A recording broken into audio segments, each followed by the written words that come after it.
Yeah, we've just kind of cheated the heading a little bit left now.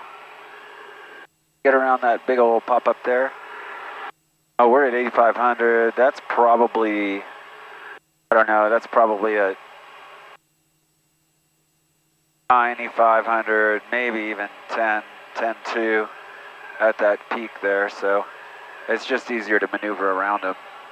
And when I do this, I typically like to, if like, I don't know, look at that gap kind of to the right of the biggest.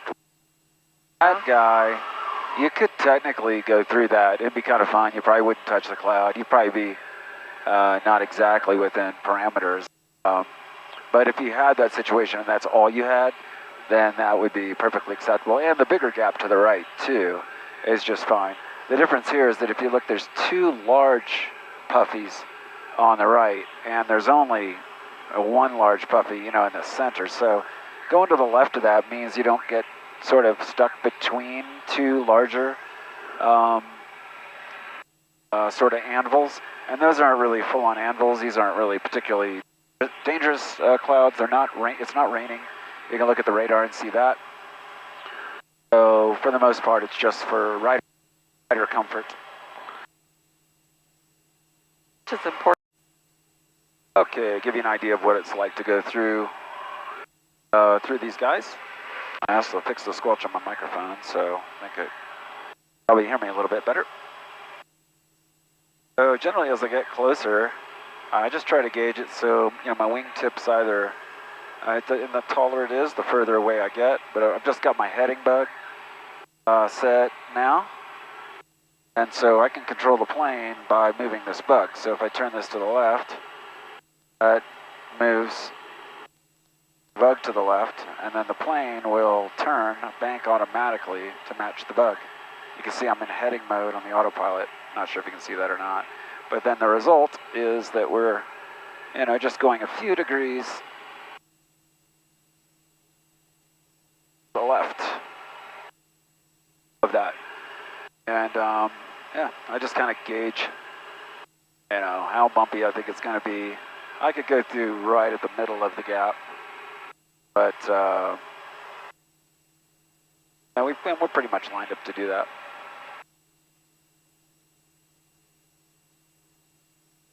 You can really start to tell the speed that you're going when you get closer to clouds, because that relative motion is a lot more pronounced. And you'll kind of see. I'll pull the camera off and show the wingtip as it gets close to that cloud there on the right.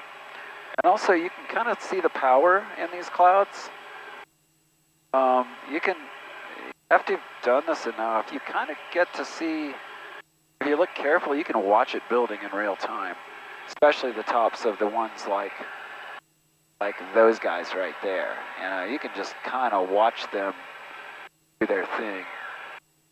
It's pretty neat. So that's on that side, and that's that little tower on that side. And so we're just bridging the gap here.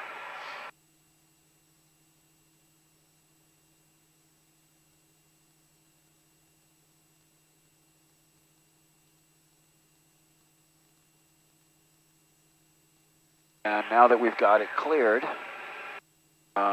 we can go ahead and go back on course, which is what I'm going to go ahead and do here.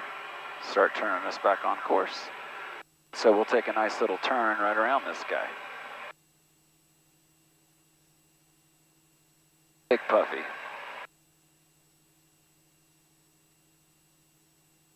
Pretty nice, huh?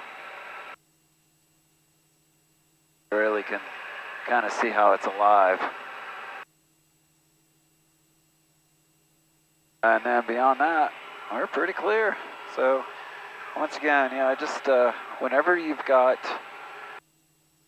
sort of that ocean to land, land to ocean thing, that's where you're going to get a line of clouds. And so it's kind of important as a VFR pilot just to understand that happens and to look for your gaps, and also not to react too early. I mean, you don't want to be stupid if they're clearly in your path and you're not going to be able to traverse them, then you know, you're going to have to turn around and do something. But I generally think it's a good idea to get within, I don't know, a couple miles of them at least, maybe 2 to 4, and that's going to help you see that where maybe it looked like there was a total wall, in fact, there are, you know, gaps that you can fly through.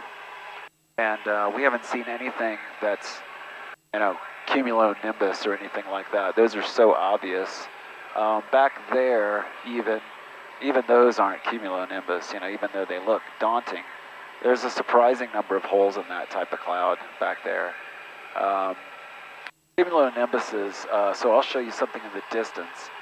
So, you know, maybe not that close one, but that far one, it has potential, right? Because not only are those tops going up, but they're also kind of have a head wall at the top. And I wouldn't say that's fully formed. I don't see massive showers or anything like that.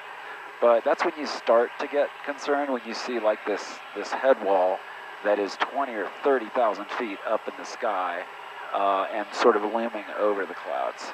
So.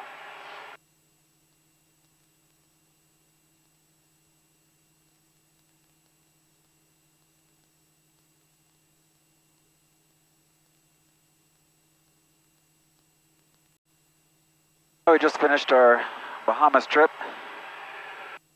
It was a little over a week, and we're flying back now from St. Pete, Albert Whitted to K-Lug.